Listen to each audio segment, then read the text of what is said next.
In every decade of your life, hopefully you learn a lot of things, and I know that for me, that was certainly true of my 20s. So for this video, I made a gigantic list, but I managed to boil it down to the top 7 things that if someone had been able to communicate to me, would have saved me a lot of time, a lot of money, and a lot of heartache. So I hope to be able to do the same for you in this video. Also, just an announcement, at the end of this video, I'm going to be talking about some new language channels that we're starting, specifically Hindi, Chinese language channels. So if you speak any of those languages or others that I'll be talking about, stick around to the end and you could potentially work with us on those.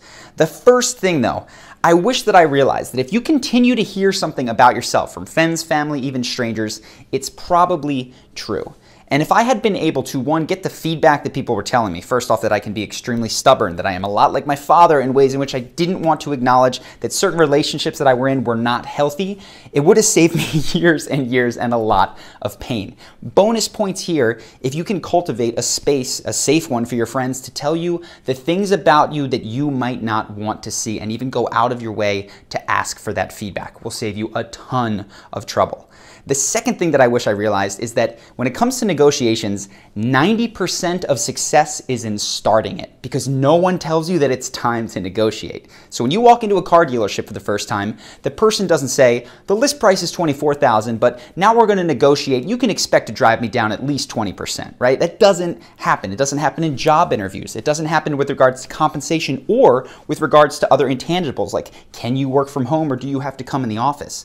So recognize you're going to have to start negotiations where you think things are fixed.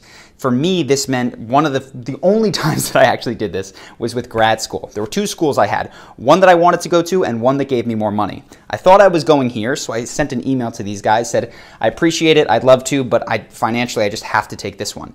Not expecting anything back, they gave me $15,000 additional dollars, which is huge because I might still be paying that off today if I didn't get it. So start the negotiation in work with big purchases like rent and of course when it comes to financial aid and schools.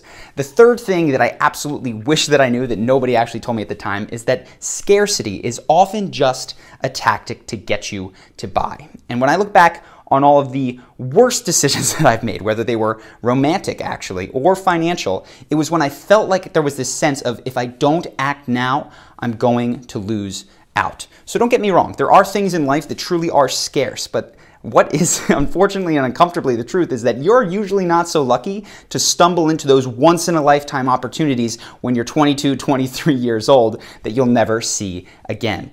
And I can reflect back when I would go to a new city, I'd walk into a gym, and they would almost always seem to have some sort of special for that day, that if I signed up right then, I could save 30%.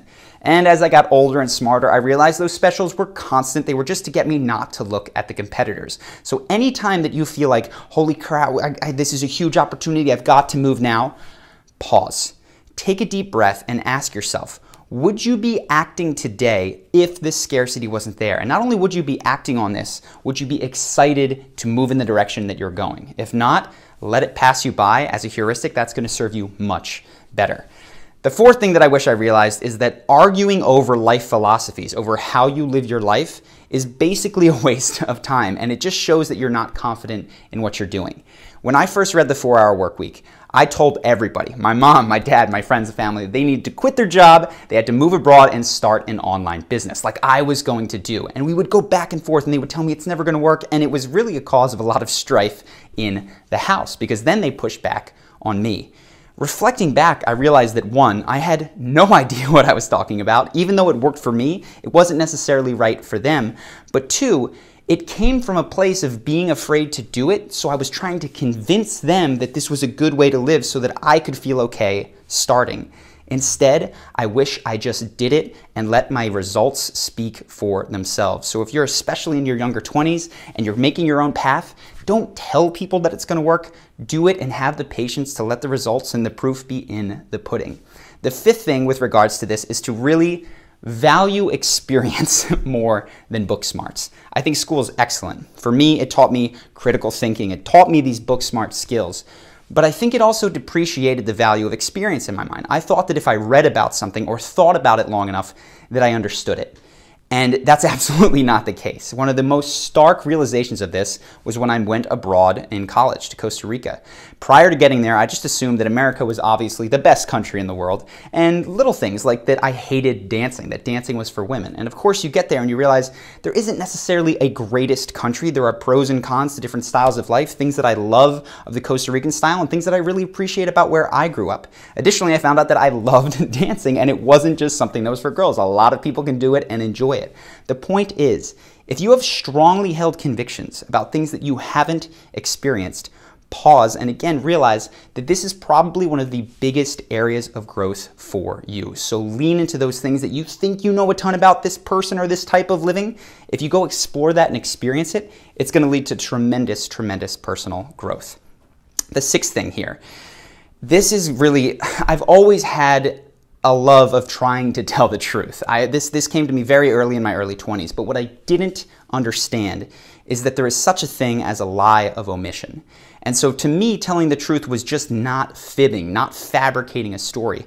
And what I didn't realize is that all those times that I technically told the truth, but I left out a crucial piece of data to the person who was listening, I was creating deception in their minds. And when I look at relationships, especially romantic ones, in my life that I have had, that my friends have, people that are older than me, the number one thing that I see that people can do to improve their relationships is to remove those lies of omission. Those lies that you tell yourself you're telling to spare that other person pain, the lies that you say you have to tell in order to keep things going, that you're afraid it'll end. If you can remove those lies, it goes a tremendously long way to actually improving the stability and the happiness that you get from that relationship. And the last thing that I wish that I knew is that growth often comes when you do the opposite, the exact opposite of what worked before. So when I was younger, say 10 to 20, what worked was listening to adults, right? Was not having any faith in how I should be doing things, but instead to study hard, to not do drugs, to kind of follow the straight and narrow path. And that served me very well up until I was 20. Then there was a shift where I had to do very much the opposite, and it was hard for me. I had to go against what a lot of people in my life thought was best for me. I quit my job, I went abroad, I started this business. I really did kind of blaze a very different path. But again, growth means doing the opposite. Now that I'm 31, I've realized that there's a lot of value in not thinking that I have all the answers. And coming back to some of the traditional things that I might have heard from my dad or from older, wiser people and exploring them more fully. I say this to you just to recognize that if you're feeling stuck in your life, it's often not just a little thing, oh, if I just did this differently, if I watched a half an hour of less TV a day, that is going to be the breakthrough for you.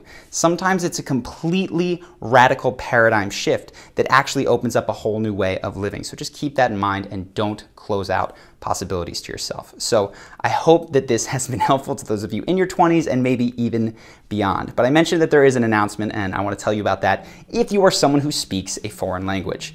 In the past, we have had foreign language channels. We've got Russian, we've got Spanish, we got Portuguese, we've got Italian, and they're kicking butt. I'm super, super happy with this. But there's a lot of other languages out there that we haven't touched on yet. Specifically, I'm thinking of some of the larger ones, especially on YouTube. So you've got Arabic, you got Japanese. Mandarin, tough because it's not on YouTube, but I think there's something we can do. And the last one is Hindi, brought to you by T-Series that just made this very aware of how big India is on YouTube. So what we're doing is we're starting these other channels, and we're allowing fans of ours to be basically channel managers, where you'll get access to all of our videos, all the thumbnails, you can dub them, upload them about once a week, and the deal that we make with you is any revenue that you generate, including ads, including course sales of things that you translate, you get to keep half of. Now, the person that is going to be best for this, and I've seen the success of some of these other channels, is someone that is primarily motivated by a desire to spread this stuff. Because the first couple of months, quite frankly, don't expect to earn a lot of money. It's a small channel, even though it's proven itself across a number of different cultures. It doesn't necessarily pay your rent at the beginning, but if you stick with it, it can lead to some significant income. That all to say, if you're someone that is interested in this, read the description below, find out how you can apply to potentially be the manager of this channel. And I just want to reiterate, this for me isn't a money-making opportunity. It's something that I want to be able to do with you, and so that you're not just working for free, you are getting compensated based on the value that you create. But for me, it's about spreading this message to literally millions of other people. I think the Russian channel has had 50 million views. The other channel have sometimes over 10 million views each. So if that interests you with your language, your culture, please, please apply below. So I hope that you guys have enjoyed this video, and I will see you in the next one.